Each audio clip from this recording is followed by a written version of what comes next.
The Lord be with you. A reading from the Holy Gospel according to Matthew. When Jesus went into the region of Caesarea Philippi, and he asked his disciples, "Who do people say that the Son of Man is?" They replied, "Some say John the Baptist, others Elijah, still others Jeremiah, or one of the prophets." He said to them, "But who do you say that I am?" Simon Peter said in reply, "You are the Christ, the Son of the living God." Jesus said to him in reply, "Blessed are you, Simon, son of Jonah, for flesh and blood has not revealed this to you, but my heavenly Father.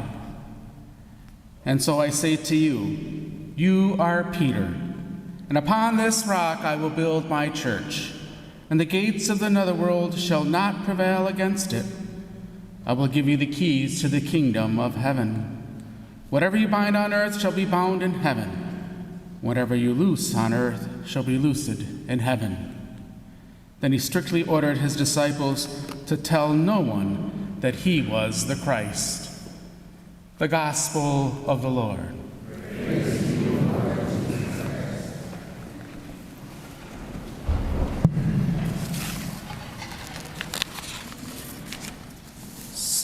So recently, my wife and I were at the doctor's office, and they asked us about our advance directives. And for years, that question seemed pretty simple and pretty obvious. If something happened to me and I couldn't make decisions, my wife would do them for me. Or if she couldn't, I would make those decisions. It just made sense. But this time we looked at each other and we thought maybe we're at a point in our lives where we should maybe choose our daughter. Now, I don't know if that's a sign that we're getting older, and I'm not sure I'm really ready to admit that I'm getting older. But it's made us think for a moment. Because when you choose someone to make decisions for you, you're really saying something very important to them. I trust you. I trust you to know me. I trust you to know what matters to me. I trust you to speak for me when I cannot speak for myself. And when you think about it, trust is at the heart of today's readings. Because in our first reading, in Isaiah, God chooses Eliakim, and he gives him the keys to the house of David. And that key isn't simply used to open doors, it represents authority. It represents great responsibility. But most importantly, it represents trust. God is trusting Eliakim with something important. And then when we come to the gospel, Jesus is with his disciples and he asks them, "Who do people say that the Son of Man is?" And immediately they start giving him answers that they've already heard. Some say John the Baptist, others say Elijah, still others Jeremiah or one of the prophets. In other words, everyone has this opinion of who Jesus is. But then Jesus changes the question. He doesn't ask about what everybody else says anymore. He looks directly at his disciples and asks, "But who do you say that I am?" That's a very different question. He's not asking what the crowd thinks.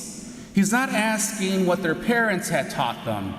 He's not asking what the religious leaders are saying. He's asking them personally, "Who do you say that I am?" And Peter answers him, "You are the Christ, the Son of the living God." At that moment, Peter gets it. He recognizes Jesus for who he truly is. And Jesus tells Peter that this wasn't something Peter simply figured out on his own. Jesus says, "Flesh and blood has not revealed this to you, but my heavenly Father."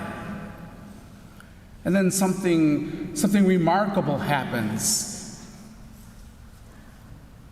Peter has just said, in a sense, "Jesus, I know who you are." And now Jesus is saying, "Peter, I'm going to trust you."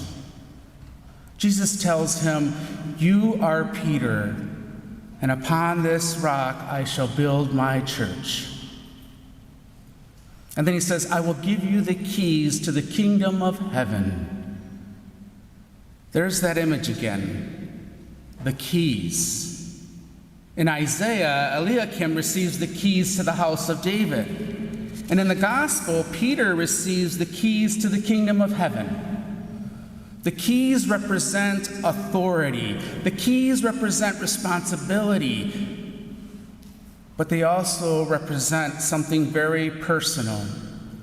Jesus trusts Peter.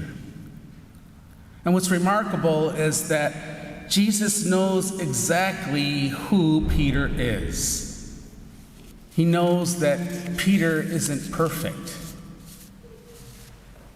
This is the same Peter who will later become frightened, and the same Peter who will deny Jesus 3 times.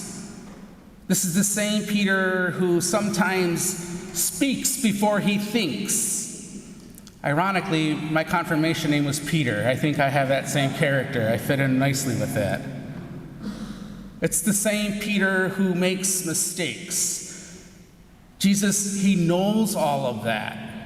And still he gives Peter the keys to the kingdom of heaven. I think there's something comforting in that. Because sometimes we think that God can only use holy people who have everything figured out.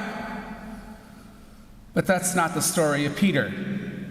And it's certainly not the story of most of us. God doesn't wait until we're perfect before he calls us. He takes ordinary, imperfect people and entrusts them with something important. He entrusts them to lead families.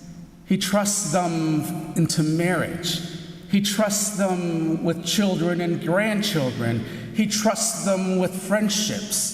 He trusts them with leading a ministry, an opportunity to care for someone who needs us, an opportunity to bring Christ into somebody else's life. God has entrusted something to every one of us gathered here today in this church. Which brings me back to that conversation with my wife. And I had to choose someone to speak for me. It's an act of tremendous trust, because you're saying, I know you, I love you, and I'm placing something very important into your hands. And in the gospel, we see that movement of trust. Peter says, Jesus, I know who you are. And Jesus responds, Peter, I know who you are too. And I'm placing something very important in your hands. And maybe that's something for all of us to think about today. We know that God asks us to trust him, but have you ever considered that God also trusts us? He has entrusted us with people to love, people to forgive, people to encourage, or people to serve, and perhaps people who need to encounter Jesus through us. None of us will do it perfectly. Peter certainly didn't. But Jesus didn't take the keys away from Peter every time he made a mistake. He continued to form him. He continued to forgive him. He continued to strengthen him. And eventually, Peter became the rock that Jesus knew that he could become. So today, Jesus asks each one of us the same question that he asked Peter.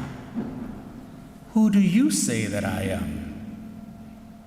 Not who does the priest say that I am, not who does the deacon say who I am, not who did your parents or grandparents say that I was, who do you say that I am?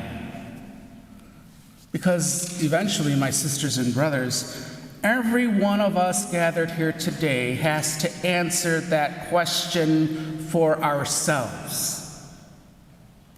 And our answer isn't found in the words we say here at Mass. It's found in how we live. It's found in whom we trust.